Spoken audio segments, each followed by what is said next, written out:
This program was made possible by the generous support of the Kauffman Foundation and the California Endowment. Good morning, and welcome to this latest series of presidential candidates on health care. My name is Ron Pollack. I'm Executive Director of Families USA, the National Organization for Healthcare Consumers. Families USA is one of the two co-organizers of these forums, and it is my pleasure now to introduce the other co-organizer, the President of the Federation of American Hospitals, Chip Kahn. Thank you, Ron. This is our 5th presidential forum. We organize these forums for 2 reasons. First, every public opinion survey indicates Americans rank health care as their top domestic concern. Clearly, Americans want to hear more about health care from their presidential candidates. Second, the TV debates only give us the sound bites about health care. We believe that isn't good enough. So we developed these forums to allow the candidates to address health care with greater detail, the detail it deserves. Before we begin, I'd like to express our appreciation to a number of entities and individuals who made this day possible. I want to thank the Kaiser Family Foundation for making available this wonderful facility and webcasting our forum today on kaisernetwork.org. I want to thank the California Endowment and the Ewing Marion Kauffman Foundation for their generous financial support. I want to thank MacNeil-Lehrer Productions, which is producing all of our forums. I want to thank the distinguished journalists on our panel for their commitment of time and energy to this process. And finally, I want to thank the staffs of the Federation of American Hospitals and Families USA for their hard work. We would not be here today without their efforts. Our guest for today's forum is Senator John McCain. I have known the Senator personally for almost 20 years. We met first when I was a health staffer for Republicans on the House Ways and Means Committee.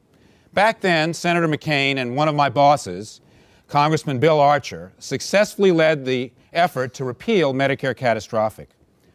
What struck me then, and what strikes me now, is how well Senator McCain understands the personal nature of health care, and how acutely aware he is of the political, social, and economic challenges of health care policy making.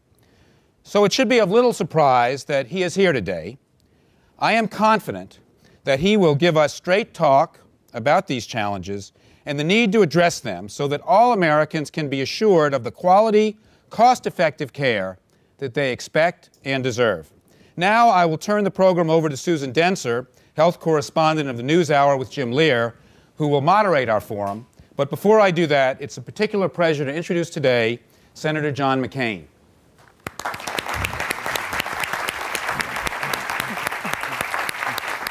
Thank you, Chip. Thank you very much. Thank you. Susan, Julie. Welcome to you, Senator, and thanks so much for joining us here today. We're all delighted to be here to participate in this important forum. I have the pleasure now of introducing my fellow journalists who will join me today in questioning you. They are Lori McGinley of the Wall Street Journal, Julie Rovner of National Public Radio, and Dr. Tim Johnson of ABC News. Senator, as you know, by prearrangement with the campaigns of each of the candidates participating in these forums, we've given you all the same first question in advance so that you could craft a 5-minute response. We follow the same approach with the final question, as I'll talk about in a few moments. For each other question, we've allotted you 2 minutes for each response and 1 minute for each follow-up question. Senator, you have our opening question, which is this. Do you believe all Americans should have health insurance coverage? And if so, and if you're elected president, how will you move toward this goal? Well, thank you, Susan. And before I respond, obviously, I'd like to thank Drew Altman, who's the CEO and president of the Kaiser Family Foundation, Chip Kahn, and Ron Pollack, who I have had the pleasure of working with for many years on a number of issues, including our attempts to get an overall tobacco settlement, which I still regret we did not succeed. I think it was Ron Pollack's fault that we failed in that effort, and I want to thank all of you for joining me and allowing me to be here with you today. I do a lot of town hall meetings. I think that town hall meetings are the essence of democracy, and obviously I've been doing them not only all over America, but in the early states. First question at a town hall meeting 9 times out of 10 is about the war in Iraq, and that's understandable. Second question is health care, whether there's some question associated with health care. Americans are deeply concerned about the availability and the affordability of health care to them and their families. And I would argue that there are some differences between candidates. Sometimes they're blurred. On this subject, there are some significant differences to that approach, and I respect everyone's approach to it. But I think we ought to have some straight talk to begin our discussion. America has the best quality health care in the world. Every time someone who's very wealthy gets sick, they come to America for treatment. We have the best doctors, we have the most innovation, we have the best hospitals, et cetera, et cetera. But what's the problem? The problem, my friends, is not the quality of health care in America. It's the cost of health care. In case you missed the front page of USA Today about a week ago, the headline was, Medicaid costs skyrocket. Medicaid last year, inflation was over 10%. No system, no matter how high the quality, can sustain itself with double-digit inflation. So our efforts should be obviously to maintain the quality of health care in America, but our main object should be to bring health care costs under control. If we don't, Medicaid is going broke. I wonder how many young Americans know that by 2019 there will be no money left. And that's how we should begin this debate.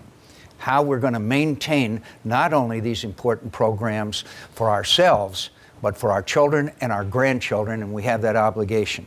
Sometime I would urge you to talk to David Walker, the head of the Government Accountability Office, who will tell you about the $30 trillion unfunded liability that we have associated with Medicare, Medicaid, and we continue to lard on additional unfunded liabilities, when I'm sure we'll get into those in our discussion. Obviously, we have to promote competition. That always works, whatever we're talking about in the healthcare system, between providers and alternative treatments. We need to make the patients the center of care. More decisions made on by the individual and their families themselves. I will improve, and I'd like to talk a little bit more about this lately, our commitment to veterans care. Our veterans today, my friends, are not getting the quality care that we promised them when they agreed to serve and sacrifice for our nation. Obviously, public information, more transparency. I was in Iowa, strangely enough, not long ago, and the headline of the Des Moines Register, Attorney General of the state of Iowa sues the pharmaceutical companies because of their vast, in his allegation, overcharging for pharmaceuticals for Medicaid patients. Same thing in South Carolina. Why isn't there a transparency that people should know what the actual costs of those pharmaceutical companies are? What kind of influence does the pharmaceutical companies have that they can get away with something like that? And I won't go into my rant about the influence of special interests. Foster the development of routes for safer, cheaper, generic versions of drugs and biological pharmaceuticals, and obviously safety protocols that permit reimportation. Tort reform and Medicare medical malpractice reform are vital.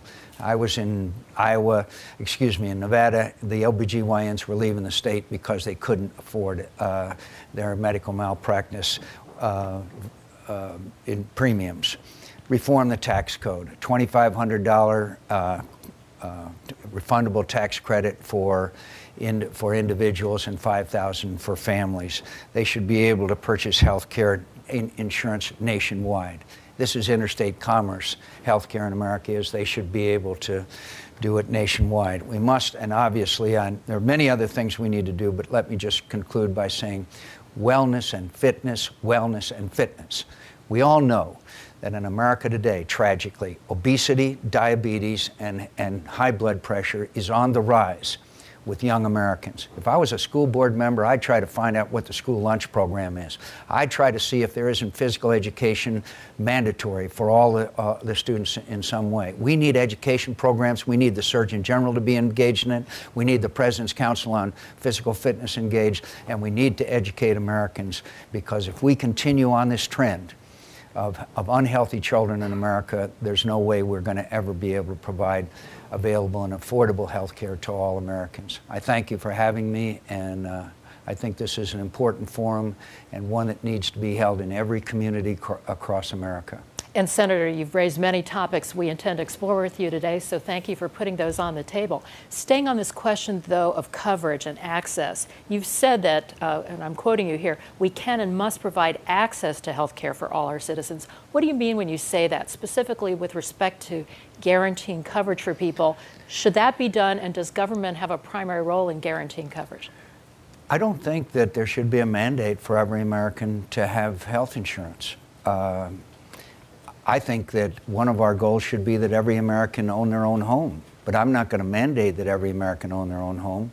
I think that every American should have be available to an affordable college education, but I'm not going to mandate that every American go to college.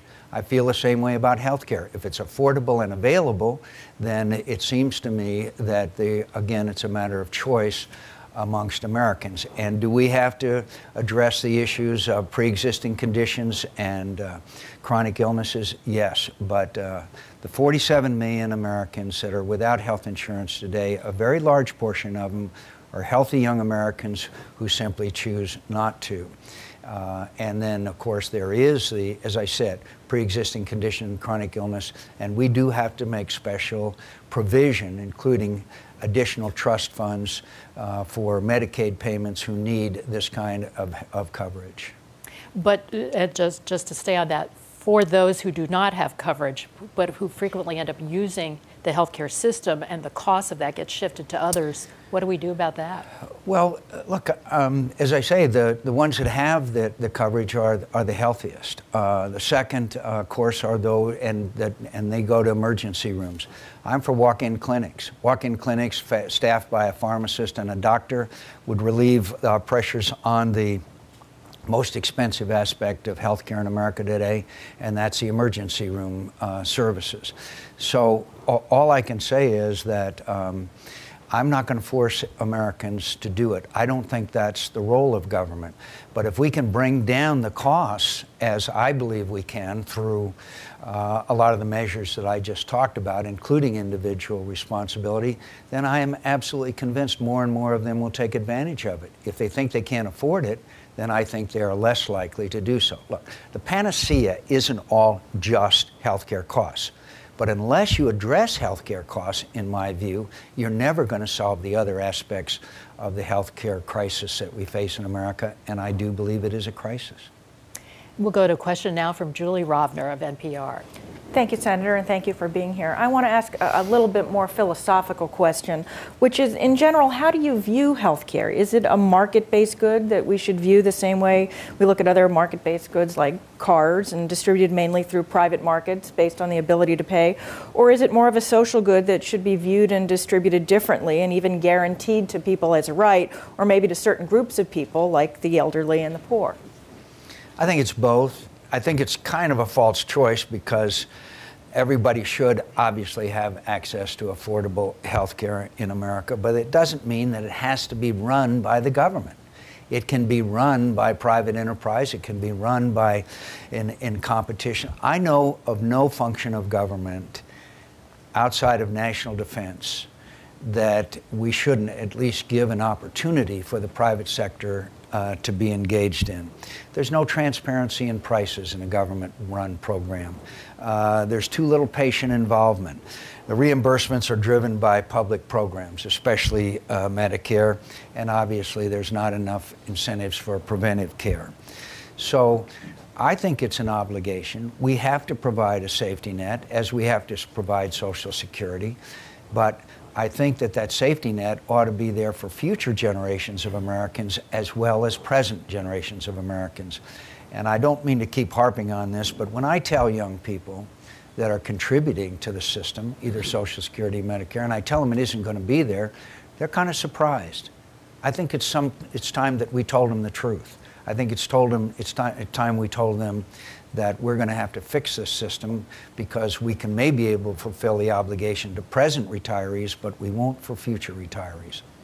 right now our system is basically a hybrid. I mean, we've got almost half of healthcare costs being paid by government and half private. Yep. Would you prefer to see it stay that way? Would you like to get the government totally out of it? In an ideal utopian world, I'd love to see the government not involved at all. The fact is that we designed the system to care for people, initially Medicare, as you know, and the same reason as Social Security, because we owe them a safety net. We are a Judeo-Christian valued nation that says we have to take care of those who can't care for themselves. But I find more involvement in any government program, more government involved in any program, seems to be less efficient. And so the more involvement we can have, more incentives for insurance companies to provide options for wellness and fitness, more incentives such as allowing people to purchase insurance policies across America or even across the world. Other prescriptions such as, right now if someone receives a heart transplant, we taxpayers are charged for every single procedure that person goes through. What about the idea of saying, okay, to a healthcare provider, a heart transplant is going to be based on the overall outcome and care that you provide for that patient? And you will be gauged and paid by how that whole situation evolves. We should not be paying for medical errors and, frankly, mismanagement and improper care for patients under Medicare and Medicaid. We'll go to a question now from Dr. Tim Johnson of ABC. Senator, you and other Republicans tend to characterize various Democratic proposals as government-run, one-size-fits-all. If you That's look at pretty good rhetoric, isn't it? and I've heard it, definitely. But if you look, for example, at Senator Clinton's plan, she tends to offer a lot of choice. She says, if you like your private plan, now keep it. If you don't, you can try a Medicare-like plan, meaning you can choose your own doctor and hospital, or you could try the federal employees plan, where, as you know from your own experience, you have a long list of private plans to choose from. Somehow that does not sound like one size fits all to me. It may not be one size fits all, but it certainly is an inexorable movement towards government-run health care. If you require every American to have health care, that's a mandate. Now, I respect Senator Clinton and her knowledge on these issues. She's very, very well versed on these issues. But to say nothing is going to change because we'll give you a series of choices, but every American must have health insurance, I think is certainly not everything going to be the same. And when you look at the fact that no private plans, even the Federal Employees Health Benefit Plan, can compete with subsidized Medicare. As you know, Doctor, 98% of people who are given a choice chose Part B because 75% of Medicare is paid for by the taxpayers. So what we're talking about is an expansion of a government program that is failing. Medicare is failing financially. And so now we want to expand it, and every American is now going to be able to join in a program that was originally designed for our senior citizens. And it's the same way with the SCHIP program. It was the same way with Medicare Part D when we expanded it to cover all seniors rather than those who need it. It's the classic case of government expansion without paying for it. But if you look at government programs, they tend to be the most efficient, administratively speaking, versus individual private insurance, which has overheads 20 to 30%, for example. Would you take away Medicare or the federal employees plan just because government plays a role? No, but in all due respect, I question severely those numbers about percent of how much is in administrative costs. There's so much of it in Medicare that is not counted, including the establishment of the entire bureaucracy. If there's competition between them and a fair and level playing field, then I think that you will see more efficiencies. I don't know any part of capitalism, which is the basis of the success of the greatest nation in the world, that doesn't have as a fundamental aspect of it competition. And yet other countries in the world throughout history who have practiced socialization, government-run programs, whether it be in farming or whether it be in Medicare or medical care or whether it be most any place else, they fail. Why is the British system, again, on the brink of collapse? Why is it that we have now seen in England and in Canada basically a two-tiered system? Those for the very rich that get immediate care, and those who have a standard of health care that I don't think Americans would be satisfied, to say the least. So I question your fundamental principle assertion that government-run health care is more efficient than privately run insurance. Why not see some direct competition between Medicare and take away the subsidy in Medicare Advantage and let them compete?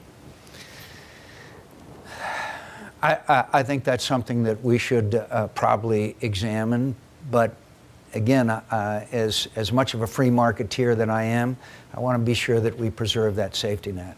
I said we must keep healthcare costs down, but our first priority is to preserve the safety net. We owe that to our seniors. And to Lori McGinley of the Wall Street Journal. Thank you, Senator. You mentioned reforming the tax code, and I'd like to talk to you a little bit about that. As I understand it, you would like to get rid of the bias toward the employer-sponsored insurance, and your plan, as I understand it, would revamp the tax exclusion for employer-paid insurance and replace it with tax credits. Yep. So to clarify, do you propose eliminating the exclusion altogether? Would you get rid of the business deductions for employer for health insurance? And also, would you make any employer contributions taxable to individuals, but obviously partially offset by the tax credits? I would, there's no reason for employers to there's no reason for us to remove the employer tax incentive. I think that should stay exactly as it is. What we do, obviously, is move the tax to employees and provide those employees the individual $1,500 tax credit, $2,500 tax credit, refundable, and $5,000 for a family. That tax credit more than makes up for the tax burden that they now bear and gives them, I think, substantially more choices. But I would not remove the employer tax break, which they presently now have for provision of health insurance to their employees. As you know, some people are concerned that even if you keep the business deduction for the employer, that they will nevertheless be encouraged to drop health care coverage for their employees because the employees will be able to use the tax credits. So how do you protect against that happening, and might you not end up with more people uninsured? I think, Lori, that if you preserve the employer tax credit, there's not a reason for them to drop it. They continue to have that tax advantage for doing so. But I think the important thing about the $2,500/$5,000 refundable tax credit for employees is for them to go out and make choices. When it's their money and it's their decision, I think they make much wiser decisions than when it's provided by somebody else. Ronald Reagan, who I love to quote all the time, once said, "Nobody ever washed a rental car." And I think that this applies here. If you're getting it for free, then obviously your sense of responsibility is very different than if it's something that you can go out and choose your health insurance policy, or if you have additional funds, then you can invest it in health savings accounts, which you and I, a lot of us have been disappointed in the level of participation in health savings accounts, but I still think that they are a great idea, and this may provide added stimulus for someone to invest that refundable tax credit in it. And remember, for low-income Americans, this is like handing them a check. I mean, they aren't paying taxes anyway, so this is handing them a check for $2,500 or $5,000 and say, go out and choose your health care provider. And by the way, you don't have to do it in Virginia or Arizona. You can go all over America and find the best policy for you and your family. Senator, staying on these tax credits, as you said, $2,500 per individual, $5,000 per family. The average cost of a family health insurance policy is now upwards of $12,000. So for people who are not getting coverage through their employer, this would really only offset a fraction of the expense of having an overall health policy. Why does a flat tax credit of that size, not adjusted for family income and really falling short of the cost of coverage, why is that a good idea? Well, one thing it does is if someone has a gold-plated health insurance policy, then since they're taxable, they will then start paying taxes, and it may make them make different decisions about the extent and of coverage of their health insurance plan.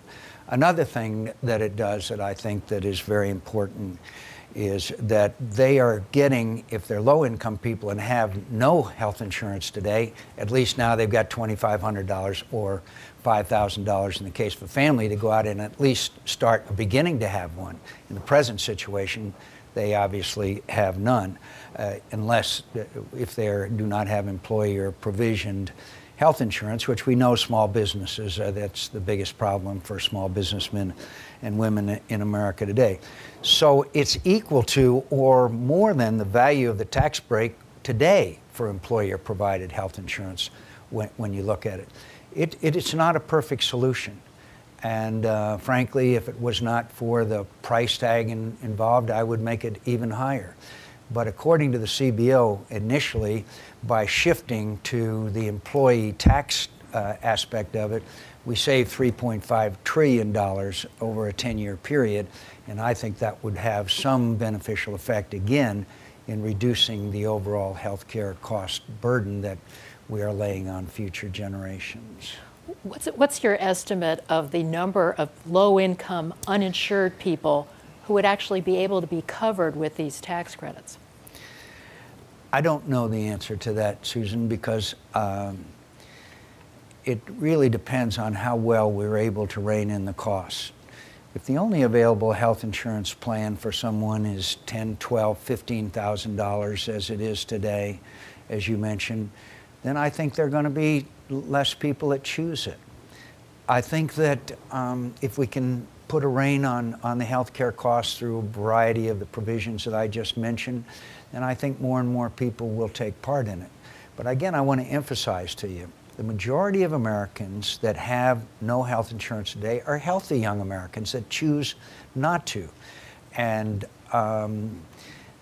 the other, of course, is the pre-existing condition and the chronic illness where it's simply not available. And being the cost cutter that I am and all that, the fact is we're going to have a Medicaid fund that will provide those people with sufficient funds to get health insurance. But I hope we can change the cost of the treatment of pre-existing conditions and chronic illnesses so that we can bring those costs down, because as you know, 75% of all the healthcare costs in America are to treat 5 chronic diseases, right, doctor?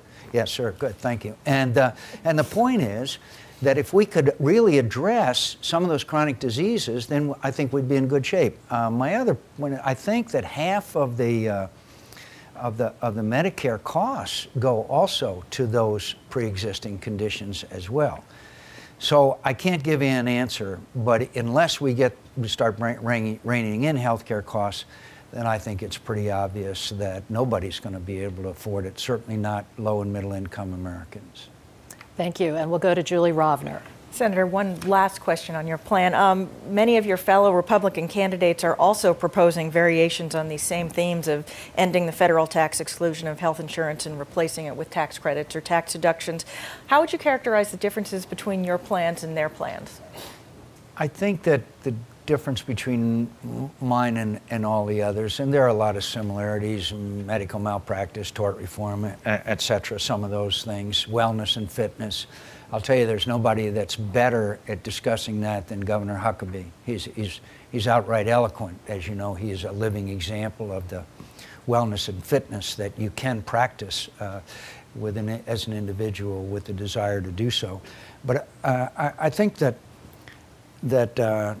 most of their focus is on aspects of healthcare which are probably laudable, but not enough on what I've articulated and continue to say over and over again, which is healthcare costs.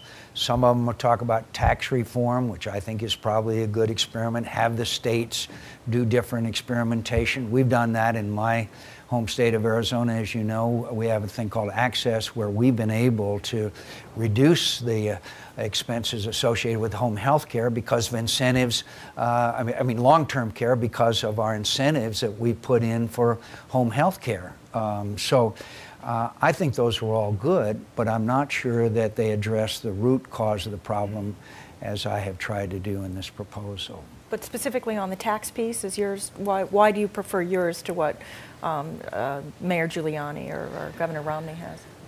Well, we came to the conclusion that all Americans should get this refundable tax credit. Middle-income Americans, we want to encourage them to invest in health savings accounts. I still think they are a great idea for Americans. I think it's important that we give them choices. And as I said earlier, when it's their own money, and they view it as their own money when they get the check, then I think those choices will be far more responsible. I just don't think that their proposals are as comprehensive nor as oriented towards some of the aspects of the problem that I see. Could I just for a minute mention veterans care, because you know what a scandal that's been in America and how distressing it's been for us to see that what happened at Walter Reed. We actually do have a question for you on that. If you can hold off for a minute, okay, I apologize. We'll move to that in just a few moments. Yeah. But I think right now Tim Johnson has got another question in mind for you, so we'll take that one first. Senator, you referred several times to pre-existing conditions, and obviously as a cancer survivor, you know how tough it is for people with such conditions to buy new insurance, how costly it is, how often they're just flat out denied. Why not level the playing field, prevent insurance companies from cherry picking, and let them compete on a level playing field? Because I think then we would be mandating what the free enterprise system does. And that would be obviously something that I would not approve of. But I do believe that most chronically ill are covered now by employers' Medicare and Medicaid. But I also believe that we should broaden high-risk pools. And that would be a government function, to broaden the high-risk pools that many of them now have, and we need to help people who need it. I would rather go that route than mandate that health insurance companies under any condition have to accept a certain level of patients. But I would care for them with a Medicaid high-risk pool. And it's just a choice that I have made that I think would be more efficient than mandating insurance companies do it. One reason, in all due respect to the insurance companies, we have seen in the past they have a great ability to game the system. They do, and they do it in this regard. And to me, the simplest way to broaden the high-risk pool would be to make them compete on that basis.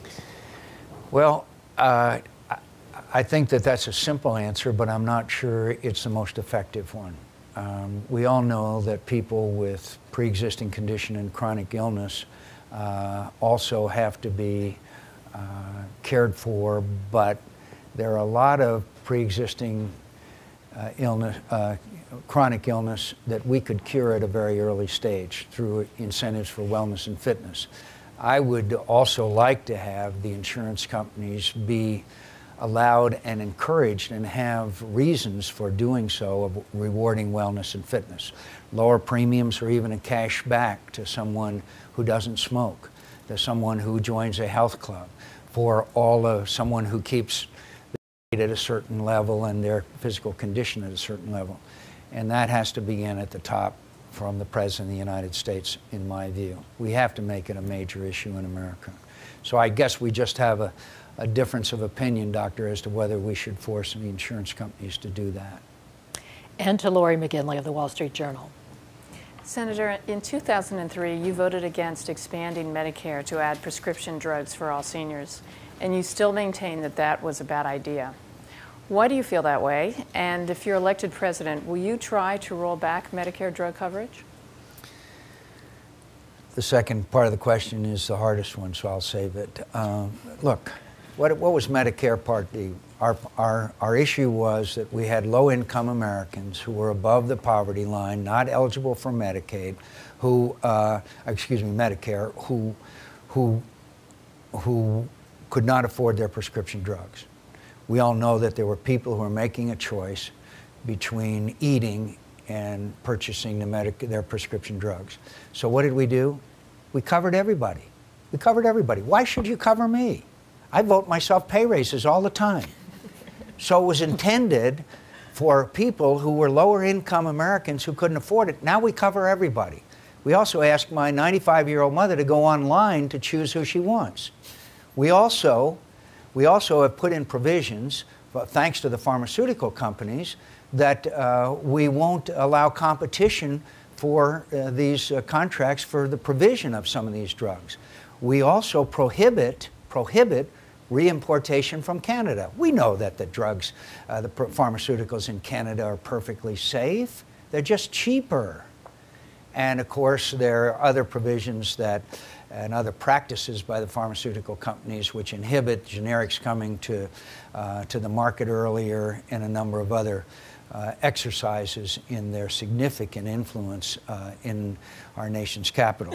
So we laid an $800 billion to $1 trillion unfunded liability on future generations of Americans. We didn't have a single way of paying for it. I just want to tell you this, Lori. As President of the United States, I will not assign a bill that calls for the expansion of government in any way unless it's paid for. I'm tired of laying a $30 trillion deficit on future generations of Americans. Again, I refer to David Walker. He says that in several years, we will pay 70% of our taxes will go to two programs, Social Security and Medicare and Medicaid. That's not sustainable, and yet we continue to mortgage our children's futures. I think we have a greater obligation than that. And if there had been a way to pay for Medicare Part D, yes. And if I had written it myself and probably written it over again, I would make sure that we took care of the neediest people first. And what do you do about it now if you were elected president? Well, from a practical standpoint, there's never been a expansion of government in history we've been able to roll back. So if I were dictator, which I don't mind, that's a nice thought, that I would probably say, look, let's look at who really needs this Medicare prescription Part D and who really doesn't need it. And I'll tell you, the first person I'd take out of it is me and members of Congress who continue to vote themselves pay raise and have one of the most generous programs in America, as we all know. But some people say that would turn Medicare, at least parts of it, into a welfare program. Are you comfortable with that? I don't know what's wrong with a program that is for the welfare of people who need help in our society. I don't like to use the word, quote, welfare program, but it's a safety net, and it is now part of that safety net. We don't want any senior to go to bed at night having to choose between their prescription drugs and whether they eat or not. That's not what America should be about.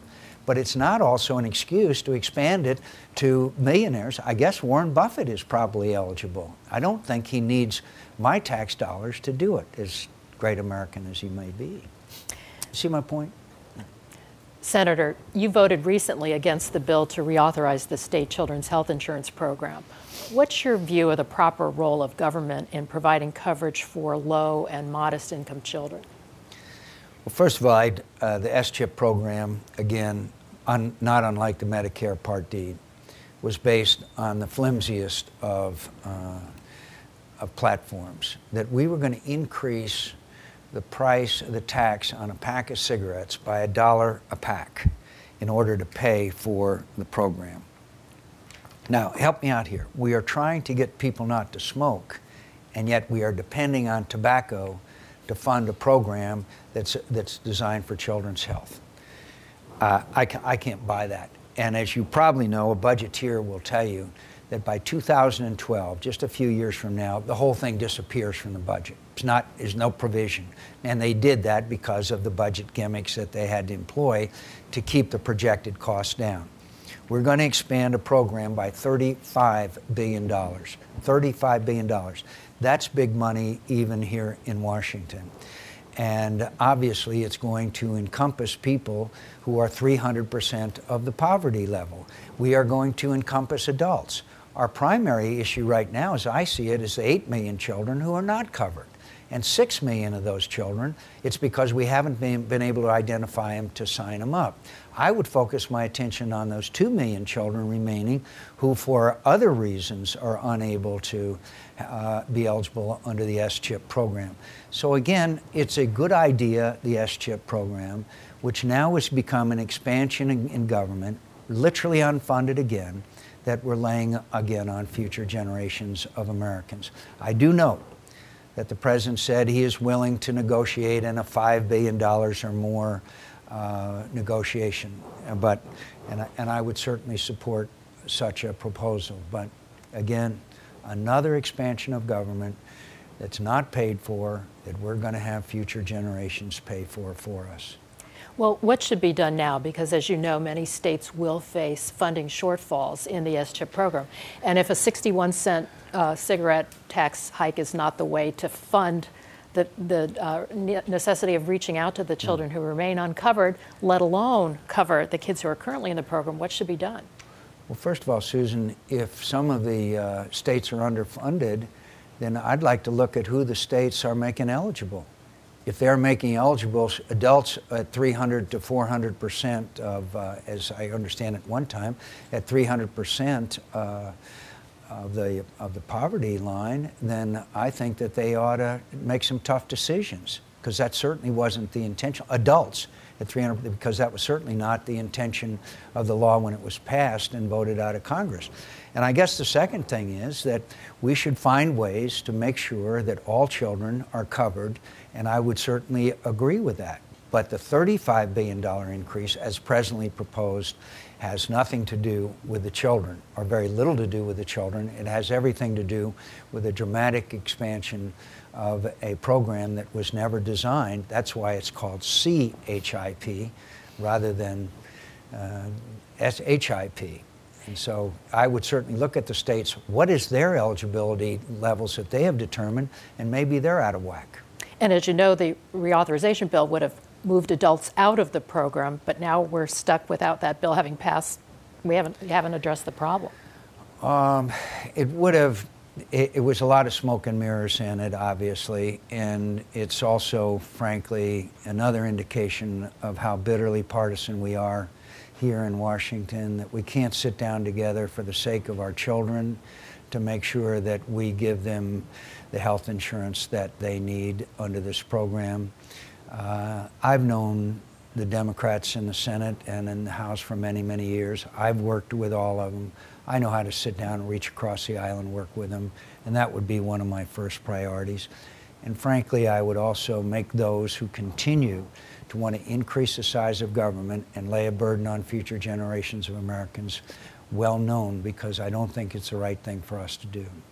And to Julie Rovner of NPR. Senator, you've said, and again here this morning, that the biggest problem with the American healthcare system is that it costs too much, and the way inflationary pressures are actually built into it. But most health economists believe the primary drivers of higher health costs are new technologies and increasing utilization of healthcare services. Your plan doesn't include anything specific to deal with those. Do you propose to lower the rate of growth of healthcare costs by limiting access to technology or the use of those services? And if so, how would you do that?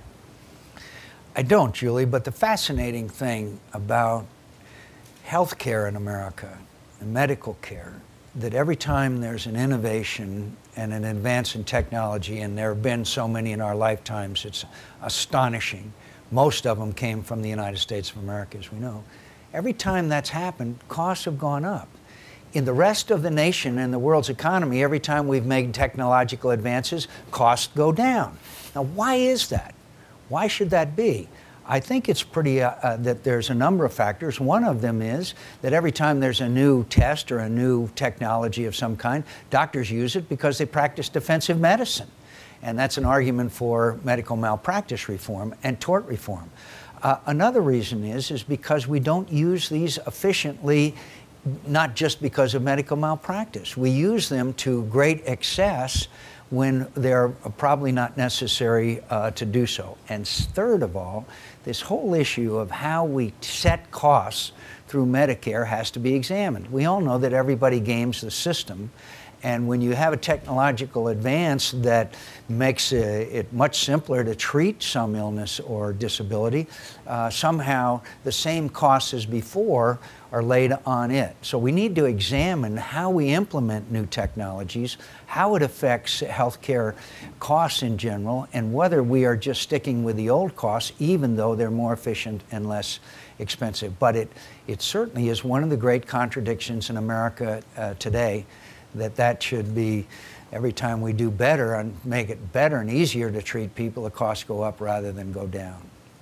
And to Tim Johnson. Well, we'll finally get to the VA system. My understanding is that Walter Reed is run by the Department of Defense, so that tragedy really, I don't think, can be blamed on the VA system. But if we look specifically at the VA system, as you know, some experts are saying it's become a model system in many ways. That is, it provides cost at a lower per capita cost than the general systems, and the quality outcomes are excellent. They have a wonderful technology system in terms of electronic record keeping. I know you've proposed that maybe veterans be able to choose other kinds of insurance, but maybe we should let the public choose the VA if they want to. Well, you know, that's not a bad idea in some respects, but I think that our obligation to veterans is greater, as we know, than almost any other part of our citizens because of their unique role they played in defending America. And they would be the last to assert that, but I think it's a reality. The VA system is not only inefficient, but it's terribly overstressed. I could take you to Phoenix, Arizona, to the VA facility today, not far from my home, and there are veterans getting in line to get an appointment, It's terribly overstressed. One of the biggest mistakes we made in this war was not anticipating the casualties. PTSD is going to be very high. We all know that. And the VA has the unique capabilities to treat PTSD, combat-related wounds. The burn center at Brooke Hospital in San Antonio, as you know, is the finest in the world. And by the way, people who are not military casualties come there for treatment, as you know. So we've got to preserve the VA to make sure they care for only, at minimum, those unique aspects of warfare and the casualties that ensue from that. But rather than have that veteran today at the waiting room in Phoenix and who was waiting in line, through no fault of the wonderful people that work there, why not give him a card and say, you got a bad cold? Go down and see your doctor and go ahead and get treatment rather than having to wait in line. I think we must preserve the VA healthcare system. As you mentioned, there's many efficiencies that have been brought into the VA healthcare system that should be adopted throughout the nation. But at the same time, if a veteran cannot get treatment in any reasonable length of time, and that treatment may not be of the quality that he wants, then I think we should give that veteran the choice of going someplace else, and I'd give him a card to do so. I like that idea, actually. All I'm pleading for is that we look at the VA system and the efficiencies they have developed and try to apply them elsewhere, or maybe give all of us a chance to have that kind of care. Yes, sir. And by the way, one other point here, and I'm sorry for the long answer, but there's a big problem that former Senator Bob Dole and Donna Shalala, former Secretary of Health and Human Services, pointed out in their report on Wounded Warriors. This transition from military, as you alluded to earlier on, from military to Veterans Administration is terrible. That's really what happened to these brave people at Walter Reed. And this disability issue is just, I mean, it's incomprehensible that military should judge somebody a certain level of disability. They go over to the VA and they get a different level. Same problem, same issue, and it's different. And I'm sad to tell you that the Congress has still not adopted the recommendations of the Dole-Shalala Commission, and it's a sad commentary on the priority we're giving our veterans. Senator, we had a number of questions that came in for you from the Kaiser Foundation website from people out in the field, and Julie Rovner has one of those. This is from Bill Bridgewater in Castle Pines Village, Colorado. It says, Dear Senator McCain, I'm a 51-year-old male who contracted Alzheimer's disease when I was a 48-year-old senior executive in the information technology marketplace. The disease forced me to leave the workforce and seek a cure for what I thought at the time to be insomnia and minor forgetfulness. Many more Americans are fired and forced out of the workplace for failure to perform their jobs, only to find out 1 to 2 years later, when their benefits are exhausted and they have no insurance, that they actually have early onset Alzheimer's disease.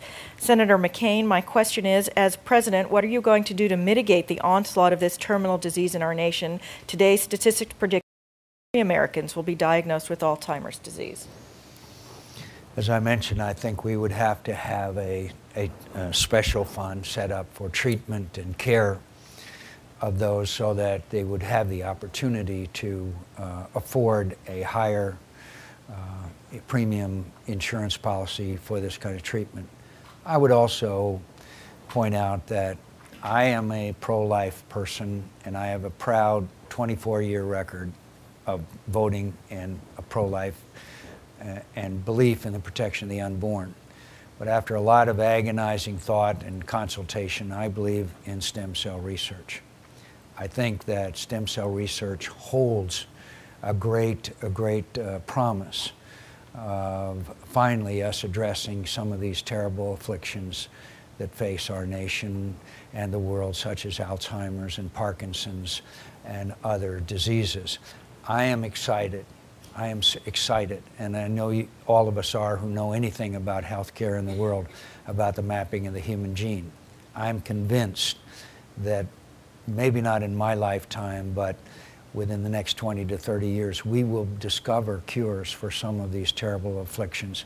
And I know that's of small comfort to the gentleman that just wrote in, but in the long term, I think that we will see a day where we will be able to prevent and address these terrible afflictions that have become so prevalent as we have, thank God, a larger and larger aging population.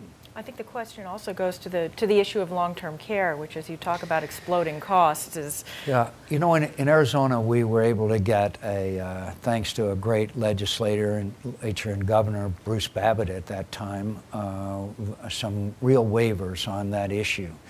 And we have a program now which really gives real incentives for home health care providers. And we now have in Arizona, for example, half the number of people that are in long-term facilities than in the state of Pennsylvania because of these incentives that we've provided to give people dignity and care while in the home setting. I would hope that maybe every state could look at what we did in the state of Arizona, and obviously it has enormous cost implications which are very beneficial, and that Medicaid money or access money can be spent on other needs in our aging community. But is that part of the government safety net that you were talking about earlier, long-term care? I think so, yes.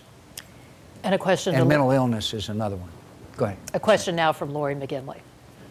Senator, you have talked glowingly about an expanded role for health savings accounts. And yet, even after several years of aggressive marketing, they haven't been proven to be particularly popular. When Walmart offered it to its employees, not very many took it up. So the question is, considering the tepid reaction from the workers, why should the government promote and subsidize these accounts even more? I think they're a good idea. I don't think they've been publicized nearly as much as they should. I think that rising healthcare costs have left a lot of employees of Walmart, in all due respect, given their pay scales, without the additional funds to invest in them. I would hope that with a $2,500 and or $5,000 family refundable tax credit, that over time people would have some funds left over, which then they would be allowed to invest in health savings accounts, and I think that might give them the incentive to do so. Rightly or wrongly, health savings accounts are viewed by most Americans as something for rich people, and I don't think that they have many times the wherewithal or the incentive to do so. If you can only use that refundable tax credit for purchasing health insurance or health savings accounts, I think you may see a stimulus in that. At least I believe that that's a strong possibility. Senator, as I mentioned a few moments ago, we also gave the same last question to each candidate, and we allowed a 3-minute response to that as well. Here's that question now. If you're elected president, where will healthcare stand on your list of priorities? Can you be as specific as possible in telling us how and when you proceed with any health reforms once having taken office? Well, let me again thank you for allowing me to be here. I've watched with great attention the other candidates who've had here before you and before the American people. As I said in my opening remarks, I have no doubt that health care, availability, affordability, people, health insurance, all of those factors together have brought about great uncertainty amongst the American people, and opposed to the last time I ran in 2000, I think it is probably the #1 challenge facing us domestically, And the more we inform people as we have here and you are doing with the other candidates, the better off we are. I am convinced that, as I said before, that healthcare costs need to be brought under control. I am convinced that the quality of healthcare in America is the best in the world. I'm also convinced that we're going to have to make some tough decisions. And Americans need straight talk to start with.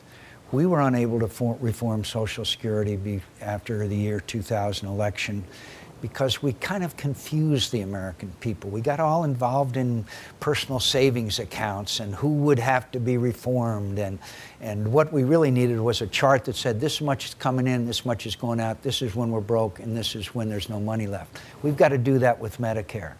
And I am convinced, without a doubt, when the American people are properly informed and understand what's at stake, as there is in this issue, we know, according to, again, to most experts, the unfunded liability associated with Social Security is around $3 or $4 trillion. The unfunded liability associated with Medicare, Medicaid is 30-some trillion dollars. So the enormity of the problem argues that we address it as quickly as possible. And by the way, I'm all for commissions. I think a commission is a good idea, but unfortunately, from time to time, commissions drop like a stone in a well, and they're never heard of again. It's going to require leadership. It's going to require priority. It's going to require hard choices, and it's going to require straight talk. And I believe that we have now reached a point where healthcare providers and people involved in the healthcare equation have now staring at the specter of the bankruptcy of the system, that we have an opportunity to join all these players together and come up with a solution. I am committed to it, and I am committed to beginning that effort the first day that after I am inaugurated. That's a very ambitious statement. I thank you again for having me, and it's a great pleasure to be associated with this organization, the Kaiser Foundation, and the men and women who serve it. Well, thank you very much, Senator. We've very much enjoyed having you, and I want to say thank you also to my colleagues, Lori McGinley of the Wall Street Journal, Julie Rovner of NPR, and Dr. Tim Johnson of ABC News. This concludes our Presidential Health Forum with Senator John McCain, Republican candidate for president. We'll be back here again at the Kaiser Family Foundation in Washington, D.C. for our next Presidential Health Forum. For that schedule, please go to the website www.health08.org. I'm Susan Denser. Thank you and good day.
This program was made possible by the generous support of the Kauffman Foundation and the California Endowment.